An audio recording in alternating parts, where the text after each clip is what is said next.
Hey, what's up, guys? In this episode of A Dreamer's Journey, we have world-renowned dancer and instructor Anya Katsevman. She discusses her story in finding purpose and passion in what she does today. But it wasn't always like that. She tells us about the hard work and dedication in becoming a top dancer, instructor, and judge. But more importantly, she discusses her ability to find awareness and vulnerability within herself to understand that this was a passion in her life. In this episode, it's really special because you see the awareness and vulnerability come out in real time, and you see what it really takes to become a top performer in your industry in this episode. Enjoy. Shape of me, right? Yeah. So that part was fun until it wasn't. And when I started to be a teenager, it just wasn't fun. So all the insecurities that you go through, all of those things, I did it, not to say in the public eye, but I had to do it in a way where I was learning what my body is through dance and all of these changes that were very awkward. So I basically became very insecure, and I'm telling the story in this way because it in itself tells its own story, right? I grew very insecure and I couldn't do anything. So all of that natural, I was so good at it for a good 8 years disappeared, and I was never bad, but I always felt like I was bad. And so the results weren't there, the partners weren't there. It was just, it all became very challenging and very hard. But I did it, not because I loved it. I did it because it's what I knew to do. You know, I was always very good in school, but I could never connect to any academic subject that I felt passionate about. You know, a straight A student, but couldn't care less. And I almost loved just the sheer fact that when my school peers would get excited about prom or hanging out with their friends, that all felt very fickle to me. And I liked the fact that I had this bigger thing to be passionate about and to strive towards. So the competitive side of it, the work ethic side of it, the busyness, I think even as a tiny Todd, I knew that I liked being busy and having something to work towards. So what was addictive for me is this idea that I had a competition to look forward to instead of a test. You know, that the parallel of what every child goes through is so different from what I'm going through. So in retrospect, in comparison, my life felt very glamorous in that way. I got to travel the world as a little kid. I got to wear fancy clothes, and these are all the things that I like from since I was 5 years old. There's pictures of me sitting like a diva in my sunnies with some kind of thing till now, right? Even though I had Pilates just now, so don't really look like a diva. But you know, that's very much my personality. So I connected to that. I did not connect to the love of dance or what it does for my body until much later in life. And so being in his shadow in the way that everything revolved around him and his success, and he was encouraged to dance and I wasn't. I was encouraged to go to school. I was, of course, as a proper Jewish girl, encouraged to get married and have children. You know, make sure you find yourself a rich husband. You know, those are sort of the things my parents still want for me. You know, and when I turn around and tell my father, I don't need a rich husband. I make more money than most of the men that are around me. It's just like, you know, that just doesn't, you know.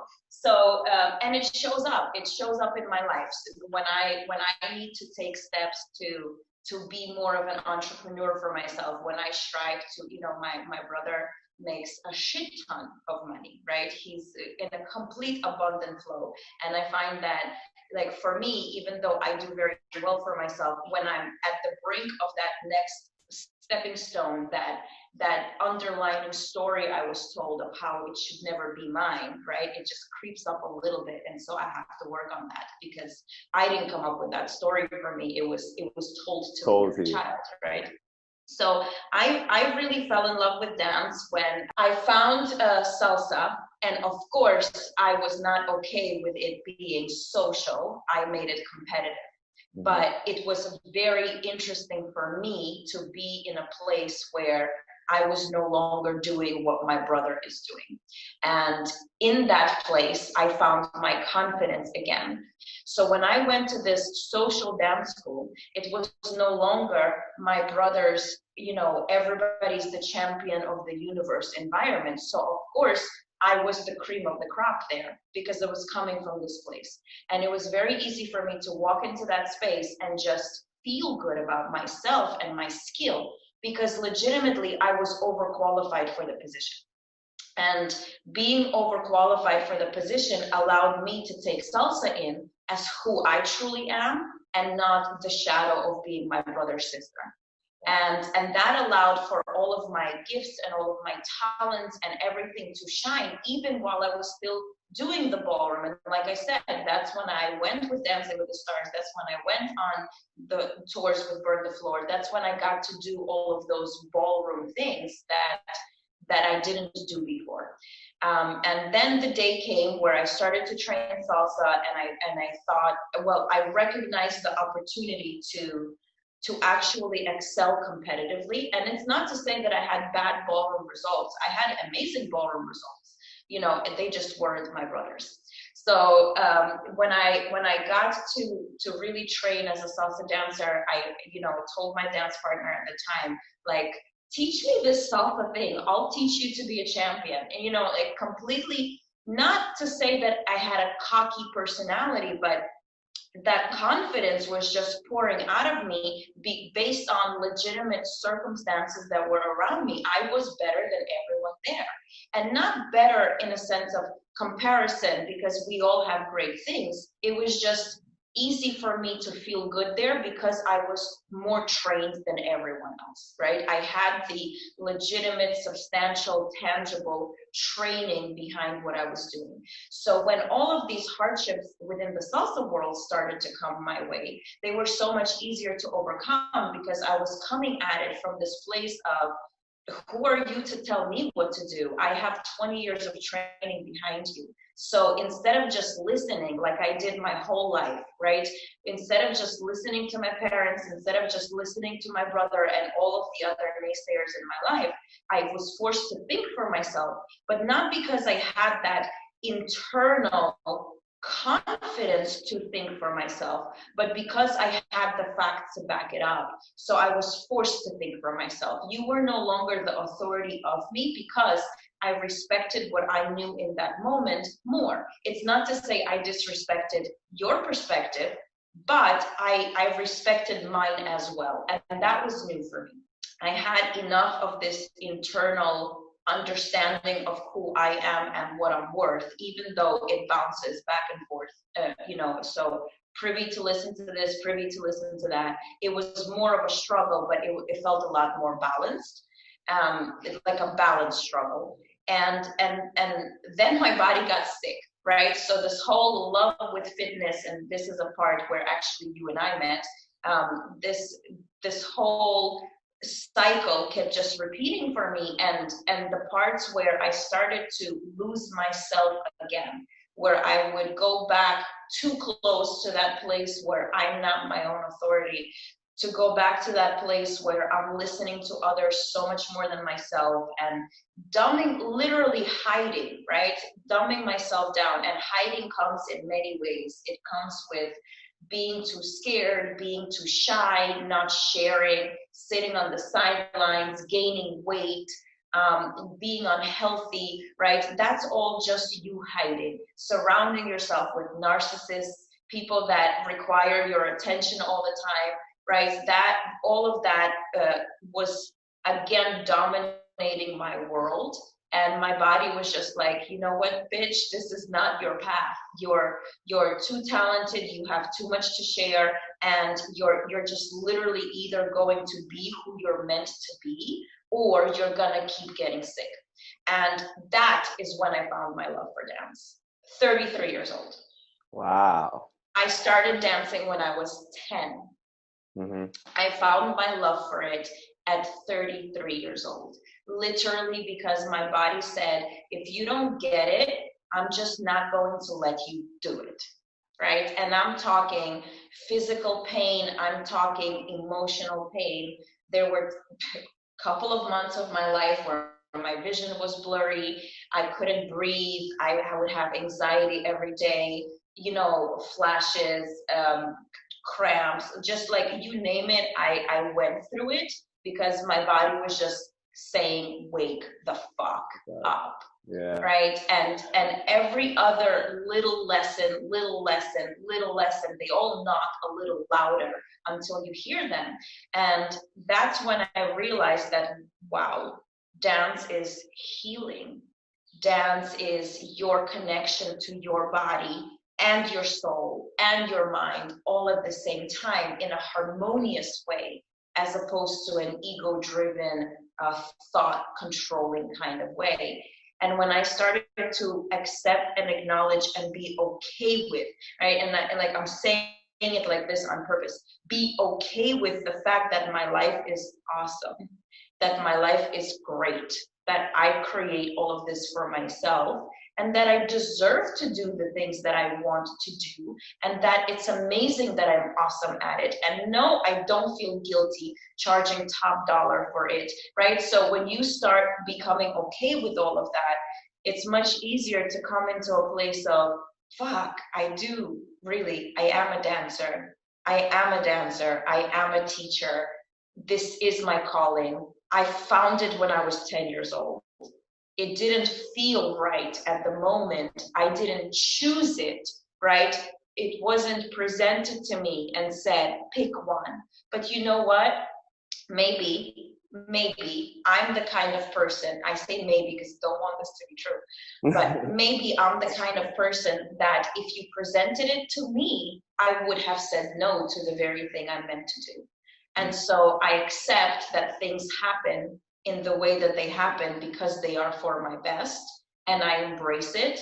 And now, from 33 on, I'm gonna be 36 soon, I am so aware that this is what I love to do, but I had to go through all of this to recognize it. Even though I had it this whole time, it never brought me joy.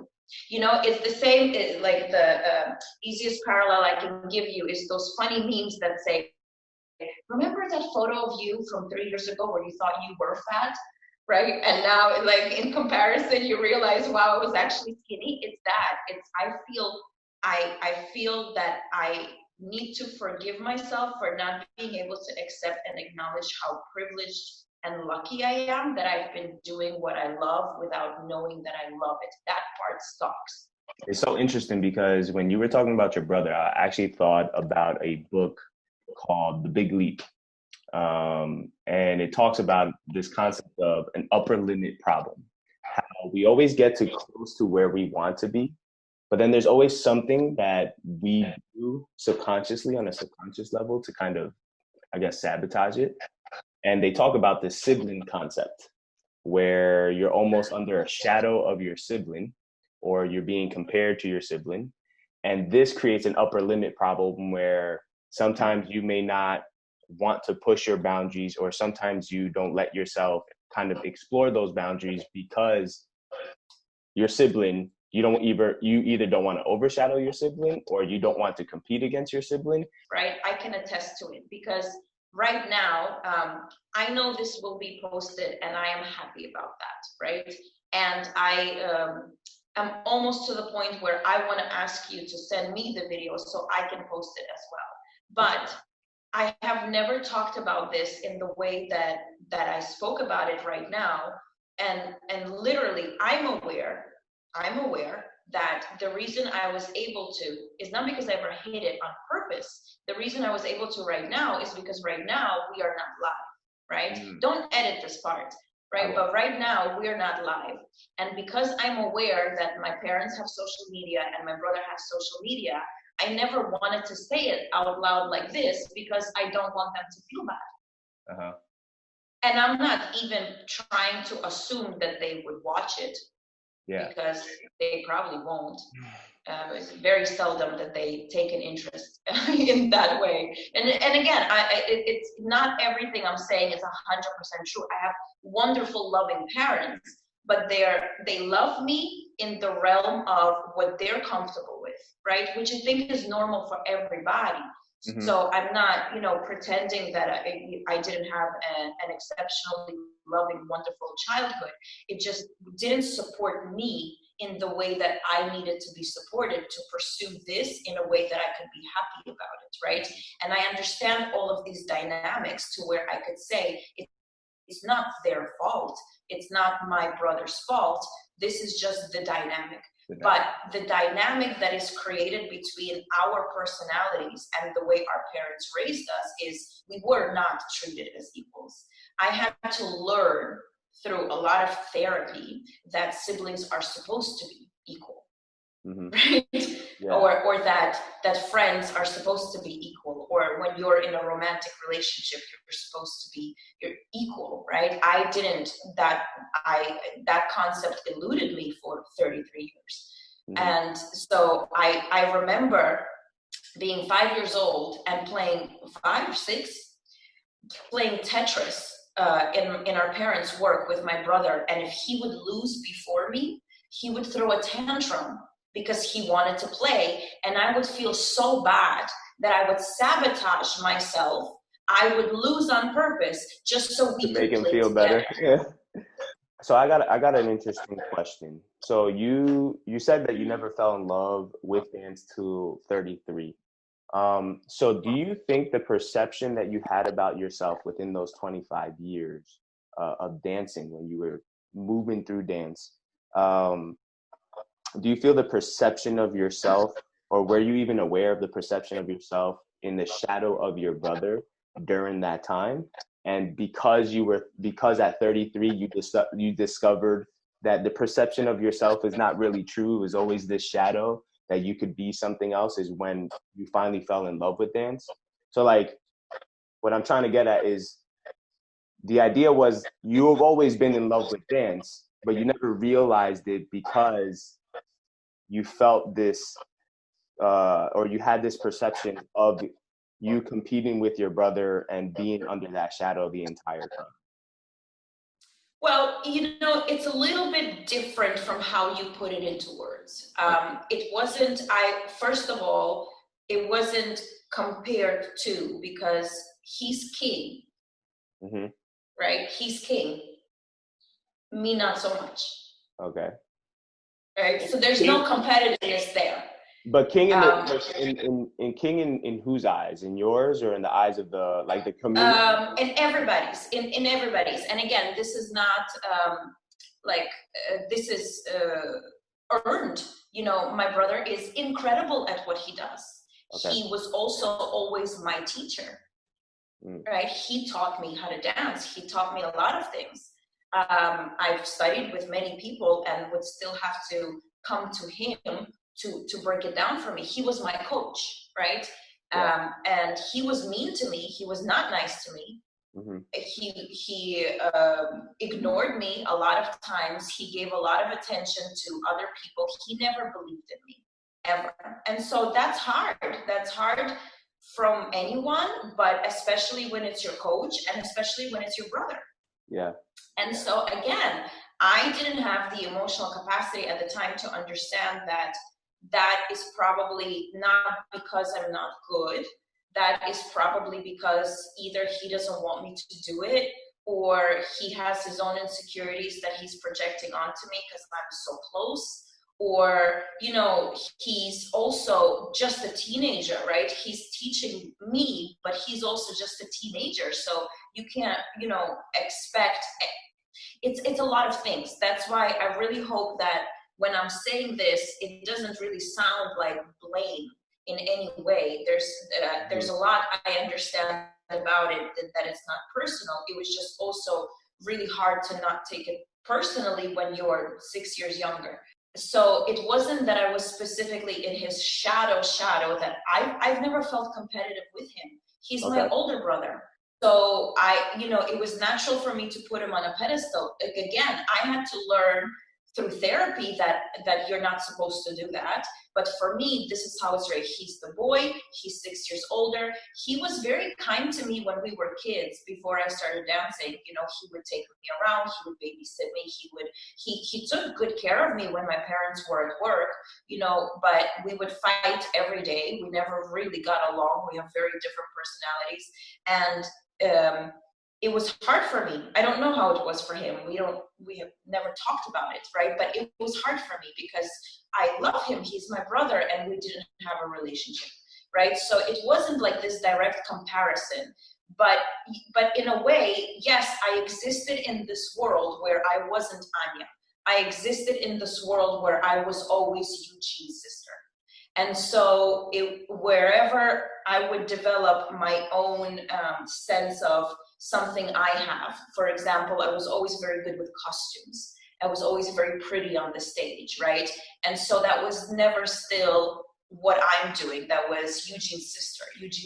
I remember when I started dance salsa, my brother actually went somewhere in Europe, and whoever was driving them around, when he was introduced, the person turned around and said, "Katsevman, you know you have a person with your last name that's a very famous salsa dancer," right? And that was again like way into my 20s, that dynamic of we are both equally independent humans was recognized, right? Because it was always Eugene's sister.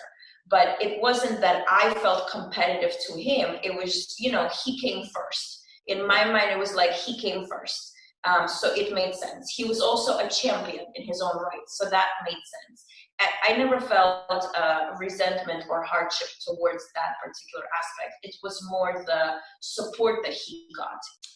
The shadow was not necessarily as simple as it sounds, right? And there was a lot of normal, factual things around it that I was actually okay with. Like I'm proud to be my brother's sister. I think he's brilliant. I'm proud. But on a subconscious level, I can tell you that I most definitely did not pursue my ballroom career because I didn't want to potentially overshadow him, because it was so important to him. 100%. I can't tell you that I did that consciously, so I'm not trying to take any credit for it, for sure. But on a subconscious level, there is an undertone there, for sure. On a subconscious level, there's definitely that, you know, that little girl that lost so that her brother can participate. But I can also recite stories of myself doing that is not related to my family, right? So it's not blame in any way. This is my personality and things I had to overcome, because I remember being the same 5-year-old going to school, the teacher wanting me to have the lead role in some kind of play, my friend really wanting that play, that lead role, and me really wanting a friend. And so I would walk into the rehearsal, sabotage my ability to skip and hop, and she would get the role and I would get a friend. Wow. And so that's why I say this openly, but also very cautiously, because that's, you know, I always could have turned around sooner and not let it affect me. I could have taken that challenge and done something else with it. It's just these were the circumstances that I needed to get rid of that pattern, and it took me a very long time. I'm still very hard on myself for how long it takes me to learn these damn lessons with all the awareness that I have, but at the end of the day, that's just, I was born this very sensitive, empathetic person that loves connection and just wants everybody around her to be happy. I was just inherently like that, and I had to learn how that's not serving me, and I had to learn how that is nobody's fault, and I had to learn that essentially that doesn't make me a good person either, because if I'm gonna continuously give away everything that I have and I have nothing left, then I have nothing left to give. Yeah. So it was a long journey, but I think I got there. I also wonder, because I think I was like that at some point too when I was younger. I think going into entrepreneurship kind of changed my mindset in terms of not being a people pleaser all the time. So my question to you, coming from my perspective and my understanding, from my experiences, was there a need or a yearning for acceptance in all these experiences that you've encountered? So I believe that there's a part of us, of every human being, that wants to give, but do you think that it's also possible that with that there is a side that wants to be accepted as a human being? Let's go back to my story, right? I wanted a friend. She wanted the role. I gave her my role Yeah. just so she could be my friend. Is that a real friend? No, in my opinion, no, it's not. Right. So if I were to be strong enough to want a friend, but not feel like I had to give this to earn one, Mm-hmm. then potentially I would have had the role I was chosen for and a better friend. Yeah. And so I think when it comes to giving, you always have to check into that space of what are you getting? Mm. And it's hard because I can tell you from myself that I never ever give from a place of expectation, ever. I didn't know I was giving this up and gaining a friend in return. You don't do it consciously, right? It's not like a barter. Mm-hmm. But you have to, when you're a giving person, you have to constantly check in with, are you giving from a place of lack? Or are you giving from a place of wholeness? Wholeness, yeah, or And abundance. so to answer your question more specifically, people pleasing is not giving. And often, I think it does come from a place of insecurity. Mm-hmm. And it does come from a place of, I am not accepted unless I provide. Yeah. And you can notice that in other people, right? And I believe me, those are all patterns I'm still working on breaking. That if, I often give because I have a lot of. Yeah. I often give because I want to see you smile. But also there are times where you overcompensate and it feels like giving. Mm-hmm. And that's a lack of self-esteem. That's a lack of believing that you are worthy of being seen without that contribution. Oh, when you started building this awareness that you have right now, and I remember you said you were at a point where you were in a lot of physical pain, emotional pain. When you finally allowed yourself, I guess, to go into that suffering and try to figure it out, do you feel that that pain was necessary in order to get to the mindset that you have right now?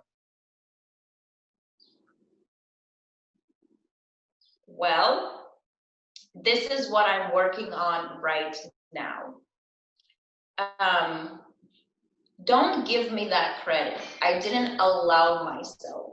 My body had to get that sick for me to stop being that self. Mm-hmm. If I allowed it, I wouldn't have gotten sick. Mm-hmm. If I allowed myself to feel my feelings, if I allowed myself to accept and acknowledge all of those things about me, if I allowed myself to feel good about me, if I allowed myself to be me enough that I didn't give all of it away to everybody else, I wouldn't have gotten sick. And so where I am today especially if you take a very spiritual mindset of everything is perfect and happens the way it's meant to, then I would say it was necessary because I wasn't learning any other way. Mm-hmm. Do I want to continue to struggle like that to get to the place where I am today? Hell no, I don't. I don't want things to be that hard.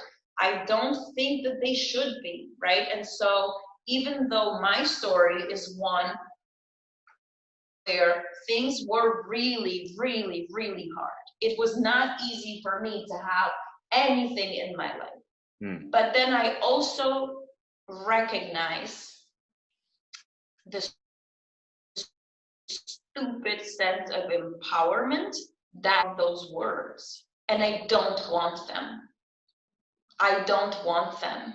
I don't want to be seen as someone that struggled and got to where she is, or overcame all this and got to where she is. I want to be so secure with who I am, and I want to love myself so much that I'm okay with walking around and being that person that says, I'm just lucky. Mm-hmm. Life's great. Nothing's hard. Things that I need fall into my lap. People I love show up at my doorstep. It's an abundant universe, and I deserve all of its blessings. That's where I want to be. And so I realized that that is also an insecurity, right? That the harder things are for you, it's like, victimhood. Poor you, right?